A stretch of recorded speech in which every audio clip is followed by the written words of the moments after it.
My name is Vasudha Tyagarajan. I'm a law student, actually. Firstly, I would like to thank you for giving us such an informative talk on terrorism and Islam. My question is, what do you think is the reason for the sudden increase in the number of terrorist organizations which are basically Islamic and they fight in the name of Islam? And since you say that Islam is giving the guidelines is that women, children, elderly people shouldn't be injured or killed, but there have been various bomb blasts and killings of women and children. What do you think is the reason for that? Thank you. The sisters asked a very relevant question, that what is the reason that there's increase in terrorist organization among the Muslims and so many bomb blasts, and especially when Islam says you should not kill children, etc. What is the reason? And that's a very good question. Personally, tell you again that personally I haven't met and interviewed any so-called 100% hardcore terrorist. I haven't met. But I can give the reasons, the logical answers why such thing may be happening. Number one, some people may really be terrorizing the innocent people. Some Muslims may be on the wrong track. They may not be following the guidance of the Quran.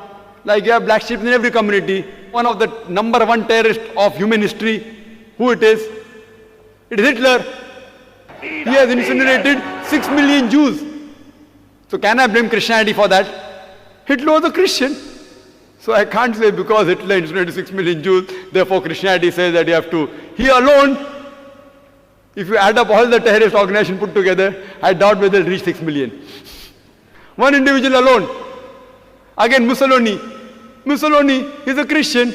So just because Mussolini killed thousands of innocent people, that does not mean I can blame Christianity for that. So there may be certain black sheep in the community. Black sheep may be calling themselves Muslims and may be in the wrong, maybe. Point number two. It can be that there are people who are harassed. Like you asked me that today there is no Indian fighting for the freedom of the country. Do you find any Indian fighting for the freedom of the country? No. But 100 years back you had several. So if you ask me, Brother Zakir, why did 100 years back there were many Indians fighting for the freedom? Because the British government ruled India. That's the reason people are fighting for their freedom. Today the British government has gone back, so no one is fighting for the freedom. So maybe these Muslims may actually be harassed. They may be being harassed. And you find this in several parts of the world, in Palestine, etc.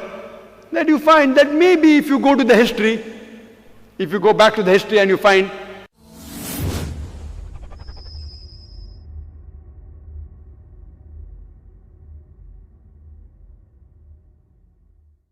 that they have really been harassed, and if no one is coming out to help them, they are resorting to whatever means they have. Like the example which is given in the Bible, David and Goliath. The stone was sufficient. So who's to blame? We are to blame. We are to blame that we aren't going to the root cause of the problem.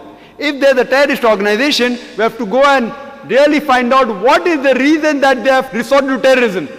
The only way we can solve this problem. Just by killing them, these terrorists, it will not solve the problem. If you kill one, there will be 10 emerging. What we have to do, we have to go and find out what is the reason. Why are you resorting to this method? We have to go back to the root cause. It is like giving the example of Palestine.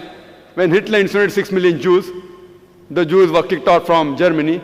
And the Palestinians, they said, Ahlan wa sahlan, you are our cousins, come and join us. It is like I tell a stranger that if you have a problem, come and stay in my house. After a few years, he kicks me out of the house.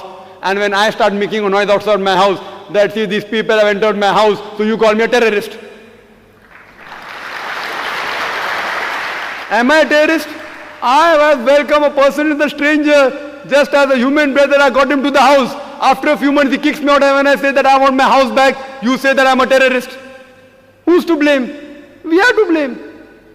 We are to blame. We have to find out that what is the cause of the problem. If we, who Almighty God has given us intelligence, has given even the power and to get together, if we get to the root cause, you will come to know that why should a person want to die? Who would like to die? Who would like to die? A person who says that I say I'm going to get killed, so why not I die and take somebody else also? So if you ask the psychologists, they will tell you the root cause is we have to go and ask these people that why are you doing all this, and many a times we'll find out that the truth is lying behind it. And the truth is that they may be being harassed, and some people may really be terrorists. Some people may be terrorists and the people for money, some people for fame, some people for politics. So I do agree, sister, that but majority what I feel, that they are being troubled, whether it be Muslims, whether it be Hindu, whether it be Christians, there has to be a backlash. If a person cannot bear whatever torture that is undergoing, he resorts, the psychologists say, and I am a medical doctor, I have done my studies in medicine, they have to retaliate. It is human nature. So why should a person who would not like to raise a finger, would like to carry a gun in the hand? Why?